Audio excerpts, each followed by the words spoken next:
Suele decirse que lo que mal empieza, mal acaba. Se trata de una frase que le viene muy bien a la malhadada elección judicial. Desde su inicio, todo han sido problemas,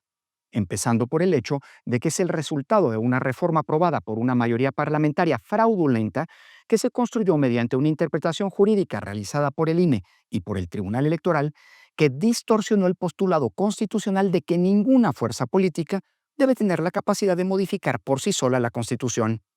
como se estableció expresamente en la exposición de motivos de la reforma electoral de 1996.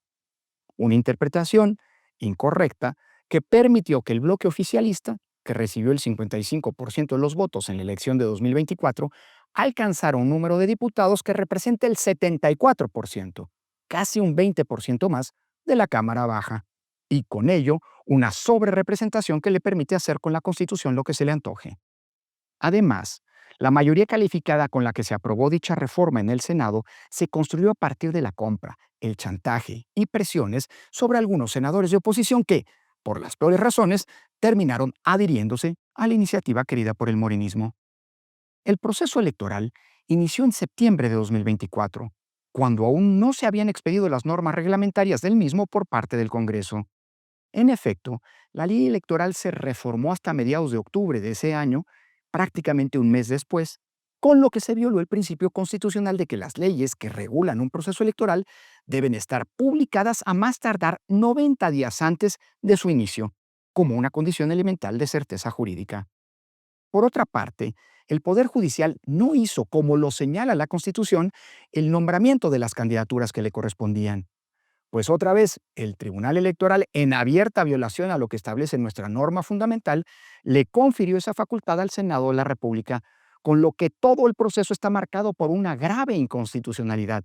Pues en realidad, las candidaturas no fueron propuestas por los tres poderes de la Unión como lo determina el texto constitucional, sino solo por dos de ellos.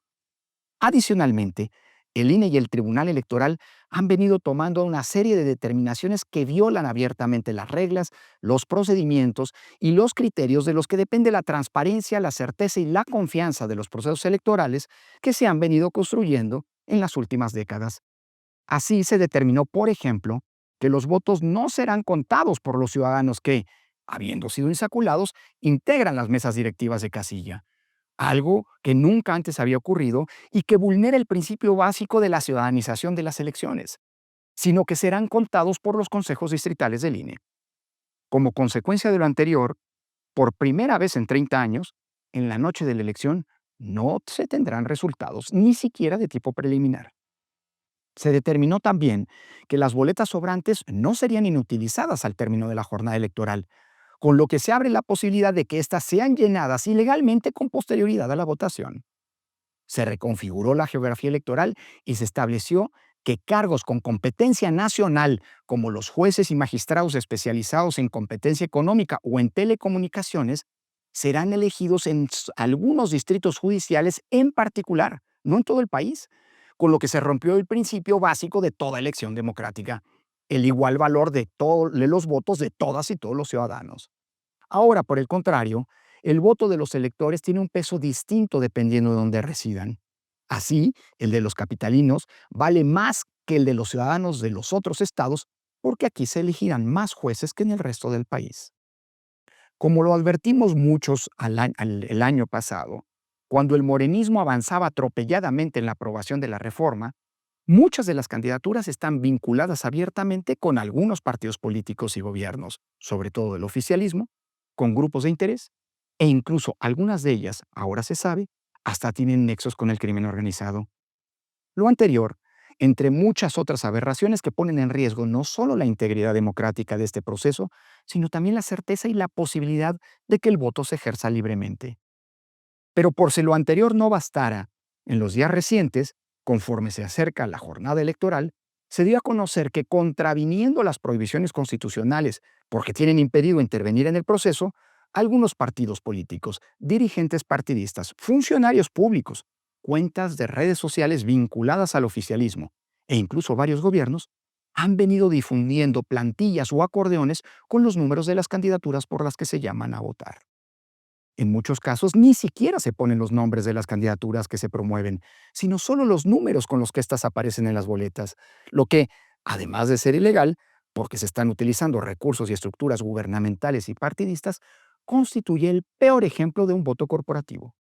En efecto, no nada más se están promoviendo algunas candidaturas, lo que es ilegal, insisto, pensando en quién lo hace, sino que además se está propiciando el voto plancha o en bloque que los distintos promoventes, gobiernos, partidos, organizaciones gremiales u otro tipo de organizaciones, hacen aprovechándose de sus clientelas, ya sean militantes, simpatizantes, agremiados o destinatarios de beneficios sociales o de otro tipo. Esta elección está demostrando que en realidad solo muy pocas y pocos electores realmente decidirán libremente quiénes serán las y los responsables de impartir justicia. La mayoría serán votantes que actuarán como mandatarios de la voluntad que, de manera corporativa, están induciendo gobiernos, partidos, organizaciones, grupos de interés y quizá incluso organizaciones criminales. En ese sentido, resultan preocupantes los reportajes periodísticos que están revelando cómo los gobiernos, particularmente los morenistas, pero también otros, están poniendo en marcha y afinando sus mecanismos de acarreo de votantes y de inducción ilegal del voto, para tratar de inflar la tasa de participación por un lado y para lograr la elección de personas afines a sus intereses políticos por el otro. Todo evidencia que estamos frente a una elección que con seguridad